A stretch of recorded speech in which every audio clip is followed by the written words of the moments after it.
Hello my dear student, myself C.A. Sharma. Today I want to discuss about an important chapter, that one is coordination chemistry or coordination compound. In this chapter, few parts is very important. That's very important part is crystal field theory.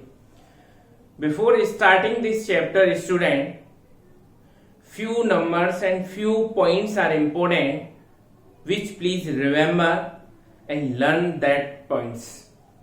First, how to determine a IUPAC naming of a given compound or a given complex, and crystal field theory, and in a given complex how we determine a hybridization, then isomerism part. So this part is important in a coordination compound, but this part is very tough in a coordination chemistry. So at starting here with crystal field theory. In crystal field theory, a interaction between ligand and metal.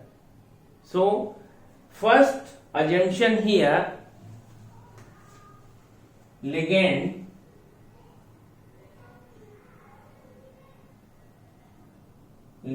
are considered as a point charge. First point. Because student, in complex central matter is present and ligand is present, so interaction between central metal from the ligand, because ligand have a electron pairs and central metal have a d orbitals. So these electrons donated by ligand towards the central metal, the electron donor is called as a Lewis base, and electron acceptor is a Lewis acid. So at starting first, what is the consideration? Ligand are considered as a point charge. The second point, electrostatic attraction or interaction between ligand and central atom.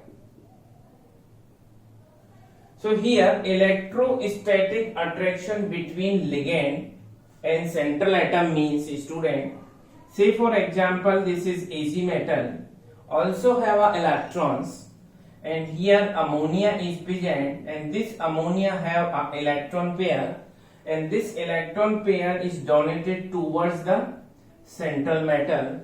So here electron repulsion is occurred. So here repulsion is more, repulsion increases, so energy is increases. Very important. And third point, student, because metal have a d orbitals, at starting you know how much d orbital in absence of ligand. In absence of ligand, you know very well this is 5d orbitals, and these 5d orbitals all have degenerated orbitals. In degenerated orbitals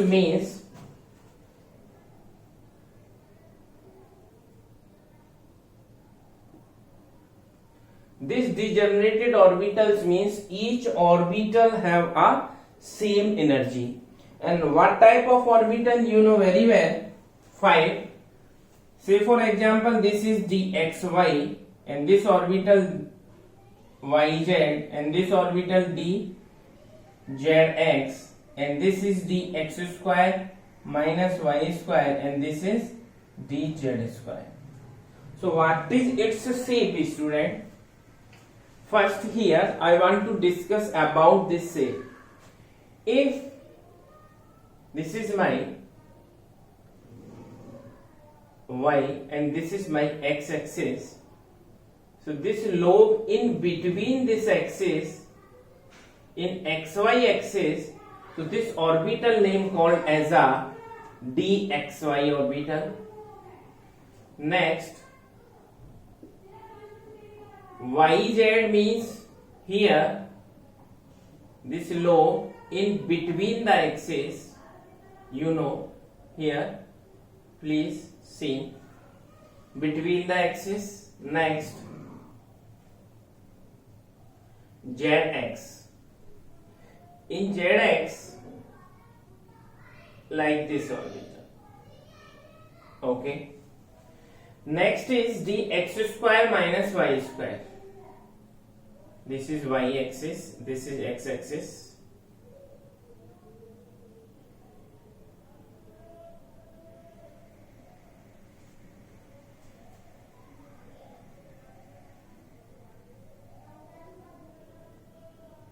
And this is z axis, dz square. So when ligand is absent, student, then this is the shape of the orbital. Okay. When ligand is approached to the metal, central metal, then repulsion is increases. Then repulsion is increases, so energy is increases.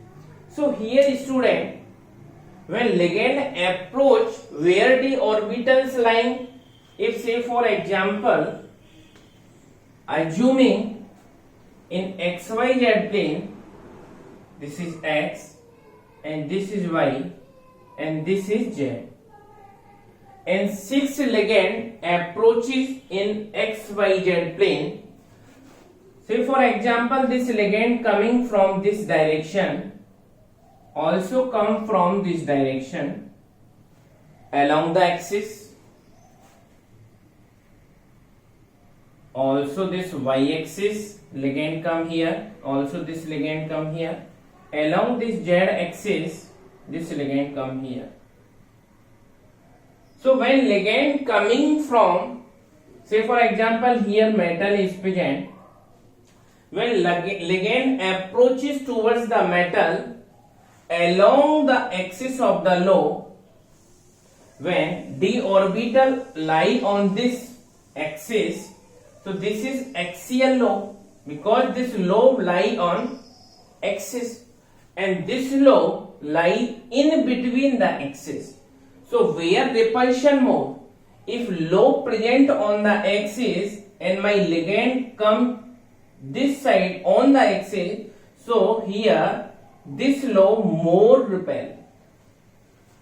So first point here we consider, if lobe is lie on the axis, feel more repulsion as compared to in between the axis.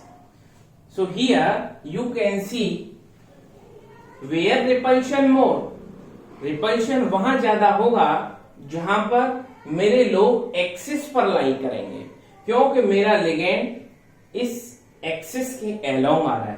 तो इसलिए repulsion were more, repulsion dx square minus y square and dz square is more.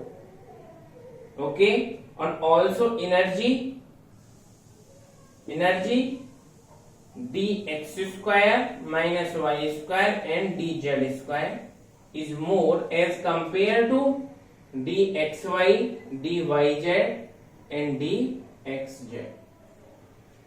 जो लोग axis के along आएंगे, जो ligand axis के along आएगा और मेरा लोब एक्सिस पे डी ऑर्बिटल्स जहां लाई करेगा, वहां रिपल्शन ज्यादा होगा. इस रिपल्शन ज्यादा होने के कारण मेरा एनर्जी उस ऑर्बिटल की ज्यादा हो जाएगी. तो यहां पर क्या होगा, जब प्रेजेंस ऑफ लिगेंड होगा तो मेरी डिजनरेसी ब्रेक हो जाएगी. जब डिजनरेसी ब्रेक हो जाएगी तो यहां पर मैं लिखूंगा degeneracy break here.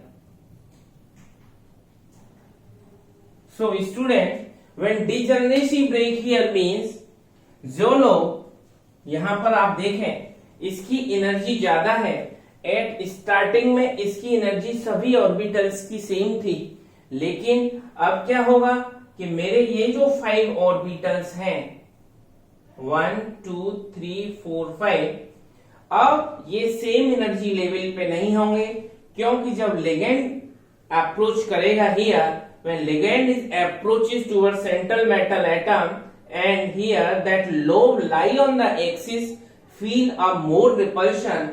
So due to feeling a more repulsion, these two orbital going upward, and that's the name is called as dx square minus y square, and here dz square. And next 3 is same, because this lobe feel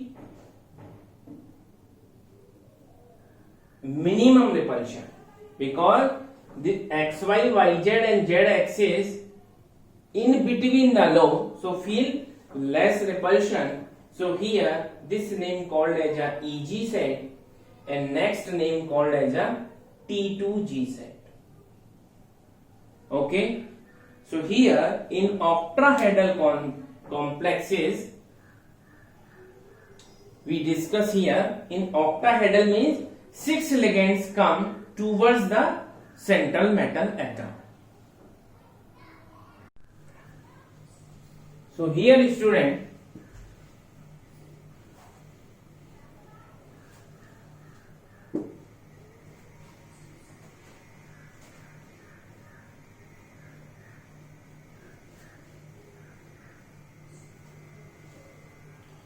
in that way, please listen, energy of EG set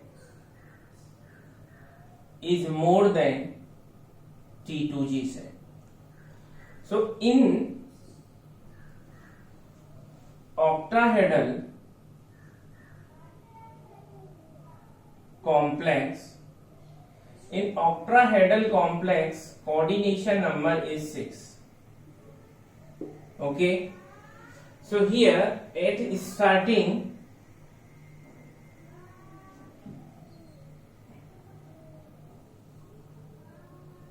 these 5 orbitals have a same energy.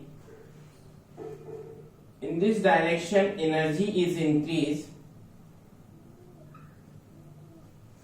So when ligand come and approach to the metal, that one is central metal, these 5 orbitals is split, and these 5 orbitals is split. These 3 orbitals dxy, dyz and dzx have a same energy, and here dx square minus y square and dz square. So here student, this is average energy level or barycenter or average, and this value is here minus 0.4 delta naught. What is the meaning delta naught? Delta naught is octahedral splitting energy. So here this gap is plus 0.6 delta naught. Okay, so average value student here for 3 orbitals, what is value? Minus 0.4 delta naught into 3, that is minus 1.2 delta naught, and in this case plus 0.6 delta naught into 2 is plus. That's why average value total is 0. Okay, and this total value is delta naught. What is this value? This value is delta naught. Okay. So due to the splitting here,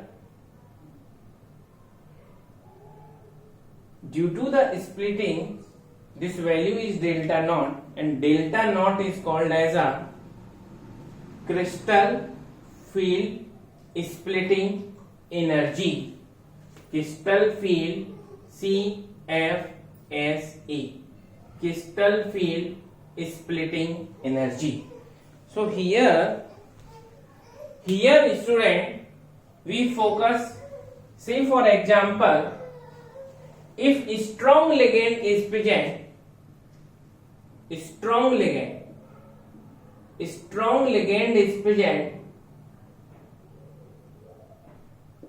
okay, strong ligand, before that, how we calculated a CFSE?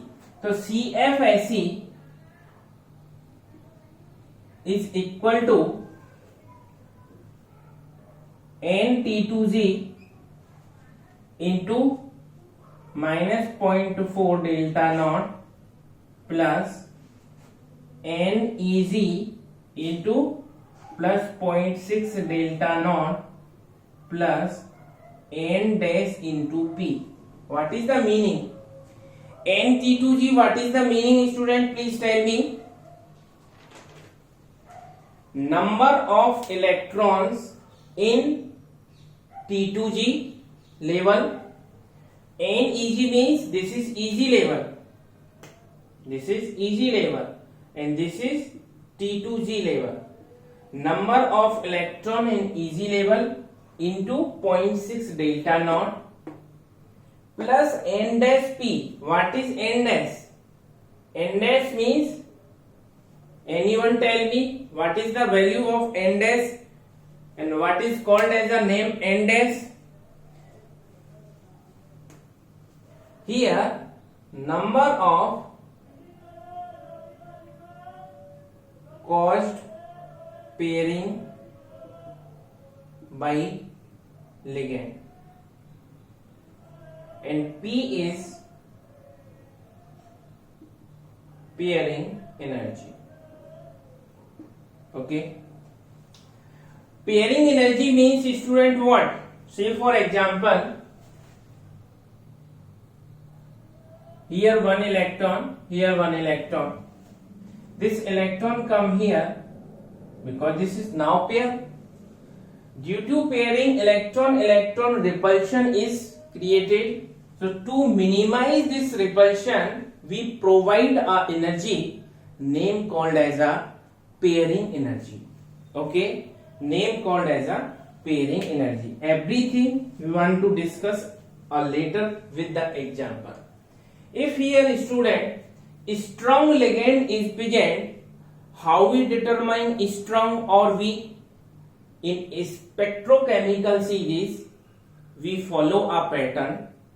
Based upon that pattern, we decided, because all ligands experimentally determined, so that's why we are not saying here.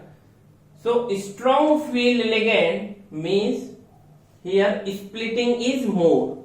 Splitting more means this gap is more. Okay. So strong field ligand delta naught is greater than P. So here splitting more means here repulsion more, so energy more. Okay. When weak field ligand,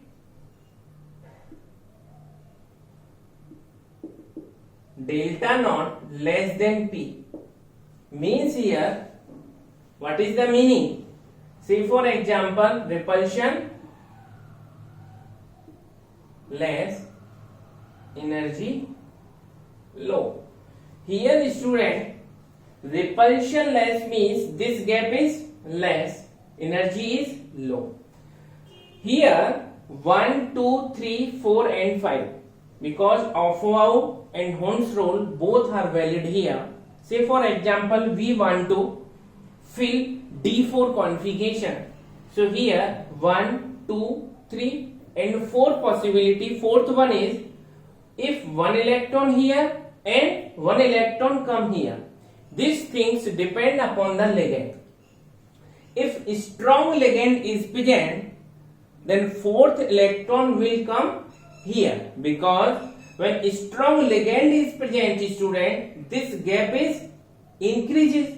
When this gap is increases means this have a higher energy level. So this have a higher energy level, so electron goes to fill here, lower energy level, not go higher energy level. If weak field is ligand is present, so 1, 2 and 3 and fourth one is because this gap is low, and this gap is low means this electron fourth one is easily go on this side. Okay, that's why here fourth one electron come. So if strong field is present ligand here, then electron come first fulfill here, then come here. If weak field, then fourth electron come here, then fifth come here, then sixth, seventh, eighth, ninth and 10th. Based upon this strong field and weak field, everything we want to discuss in a detail, because this topic is important. I want none of them line or point will be left. So please we focus on next lecture. That one is crystal field theory lecture 2. We in presence of ligand we fulfill here electrons up to 1 to 10. D1, D2, D3, D4, D5, D6, D7, D8 and D9 and D10. And after crystal field theory, we want to discuss about a hybridization, because these all points are correlated with each other. So please student, keep it up, do well.